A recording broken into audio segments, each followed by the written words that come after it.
Hello viewers, welcome back to another amazing, energetic episode of the Her Expert Interviews. Today I have an amazing guest. I always tell you I have amazing guests, but today she's double the amazing. She's an MDRT and she's going to explain to us what that means. This month's topic is risk management, mastering risk management. What is it? How do we go about it? How can we avoid it? Who can help us? Who can guide us in that journey of managing risk? My name is Abidha Charity, your host as always. And before I go in further, please do not forget to like, comment, and subscribe to our YouTube channel. You can as well share the video to one or two friends to know about hardworking women, the type of information we share to women, and we all grow together.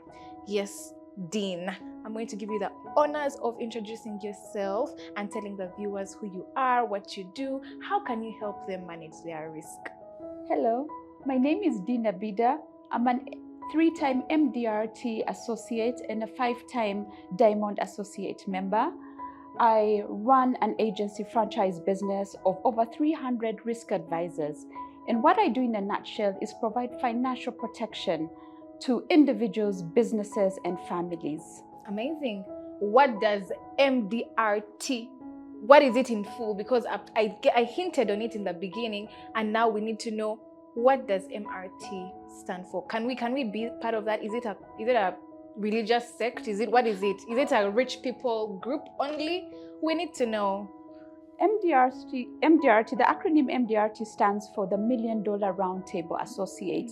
And I was the first Ugandan to represent on that association. And what that means is this club it started in 1957 in the United States of America, and it has the top risk advisors and financial advisors from different countries. And I am humbled and also pleased to let you know that I have been MDRT 3 times in a row representing Uganda. And what that tells you is that as much as there is the business part of things, I have been able to have a portfolio of over 400 clients across Uganda as well, managing their portfolio and tailoring financial or risk solutions to suit their needs. Amazing ladies and gentlemen that are watching. We have an MDRT in the house today.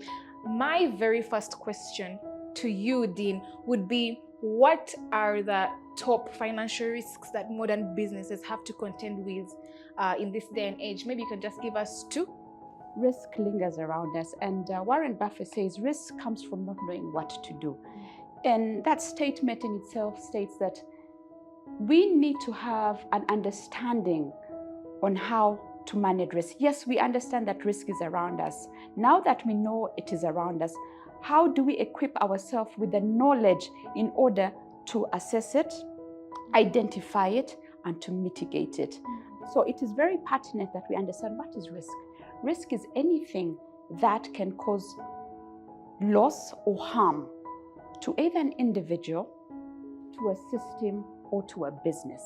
So there's so many risks, and I'll talk about, in terms of business, there's what we have: the health, individuals, and also protection. You see, risk is so broad.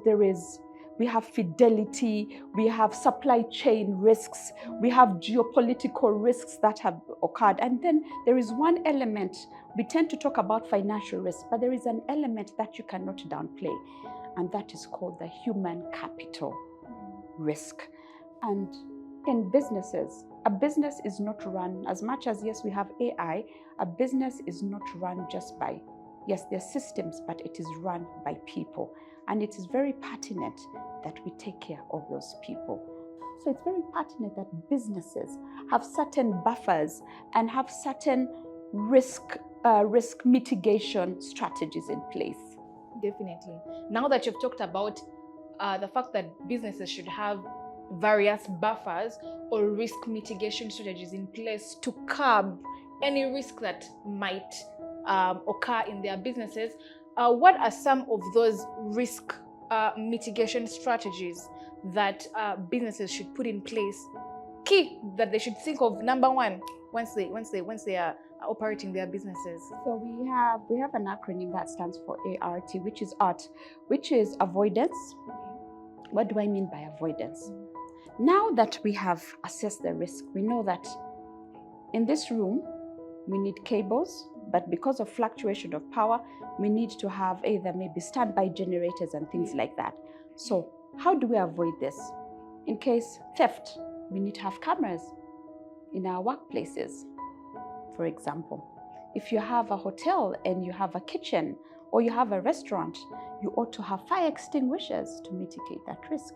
So you need to understand how to manage that. How are you empowering people? How are you sensitizing people on the different things that they need to take on in order to understand how to avoid the risk? The other one is retention.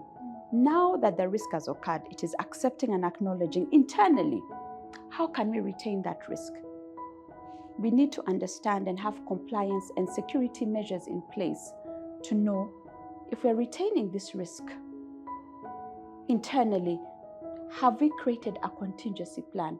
And in contingency, it encompasses a lot. Let's talk about it from a financial perspective. Do we have a contingency budget to sort out certain things in case a risk occurred? If there was a liability, if we were sued, do we have a certain amount within the organization in-house to manage that? Then we also have transfer.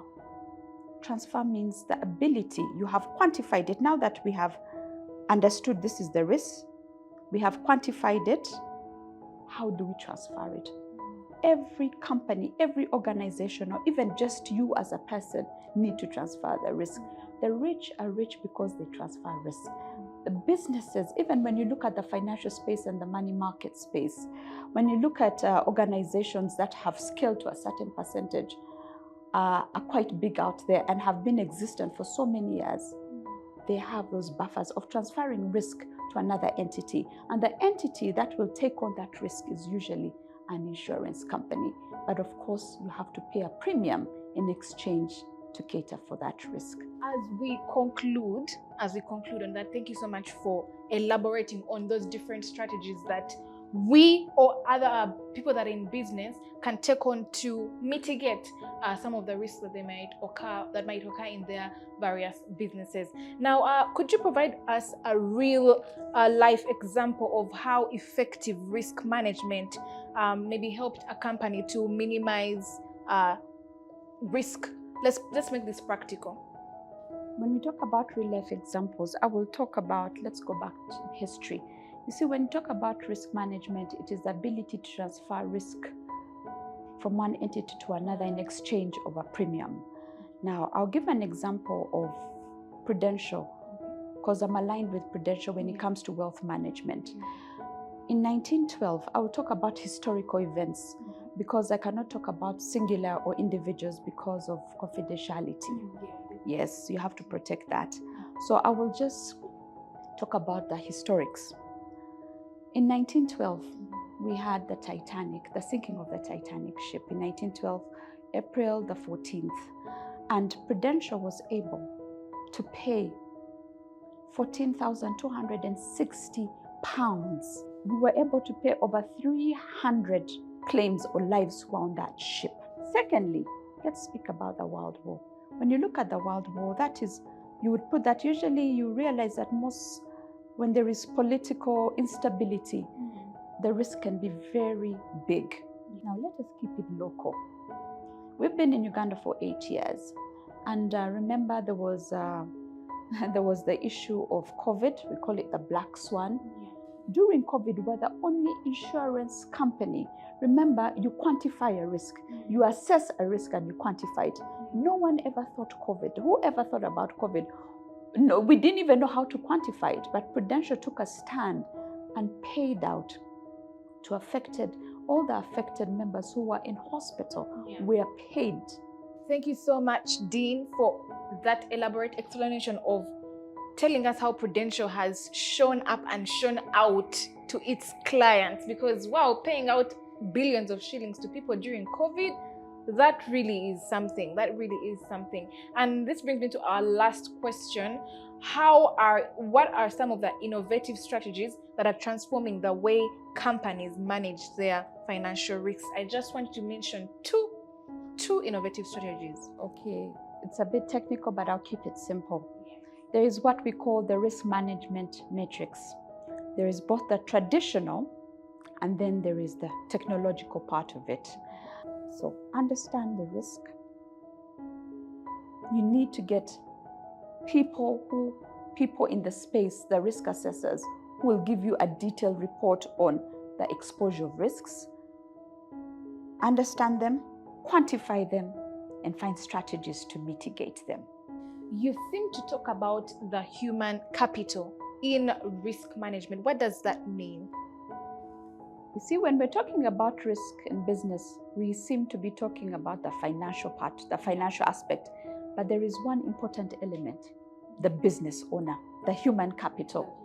For example, as employees, are you covered for medical? Yeah. I'm a business owner. I own my own franchise. I speak for a living. Okay? Yeah. Let's say I speak for a living. What happened if I got an illness and I could not work anymore? Do I have a fallback position? For example, loss of income. Some of these jobs of ours are becoming obsolete because of AI. So do you have a strategy to sort out income replacement at a point that you've lost income?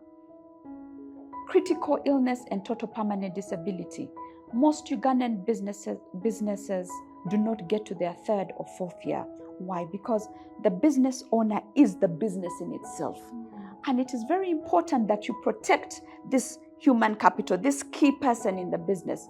If this person got an accident and cannot work anymore, that means possibly because he was the business, would have to close the business. But there are actually risk strategies where you can protect this person's income, or the business owner's income, and have continuity in the business. That's why we have things like legacy planning and business transitional planning, so that businesses can still continue to exist with or without the owner being present.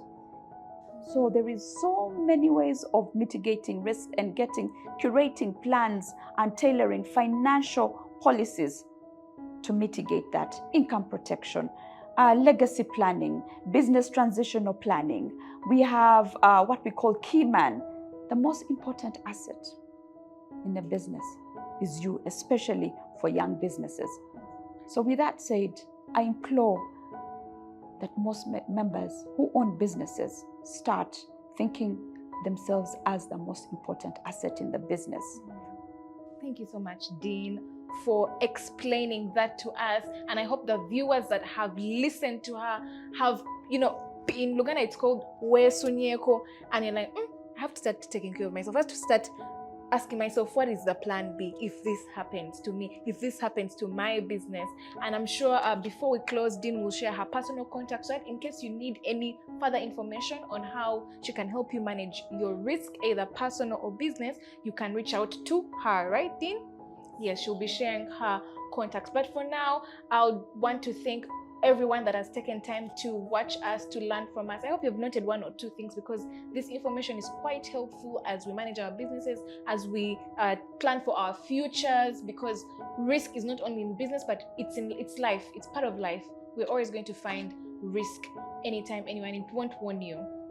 So Dean, kindly share with us your contact details. If you have a social media handle that you're okay with sharing, our viewers would like to. Thank you very much for this conversation. I think it was very pertinent. As you have seen, most businesses went down due to COVID, traders, and we took a hard hit. Now, with that said, in case you want advisory, I do business profiling and individual profiling, and my socials are the Lifestyle Protector on Instagram. I'm Abidha Dean on Facebook. On LinkedIn, it's Abidha Dean, and my phone number is 0772 559 005.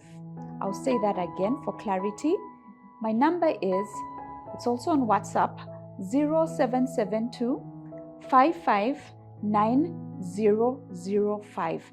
In case you want to drop an email, My email ID is hello@abidhadean.com or consult, CONSULT, at abidhadean.com. Consult at abidhadean.com. I'll be available to answer your questions, and I hope I can journey with you to have a 360 well-balanced protection towards your business or your family or whatever it is that means a lot to you. Thank you so much, Dean, for sharing those contact details. And this is just a note, or for lack of a better word, disclaimer. Those contacts, especially the phone number, are only for business only. So if you have anything that's outside business, please do not bother. It's only strictly business. From us, once again, my name is Charity, but today your host, and join me next time with another amazing, energetic, knowledgeable expert with another amazing topic. As for now, catch you later, but do not forget to like, comment, and subscribe to our YouTube channel. Thank you.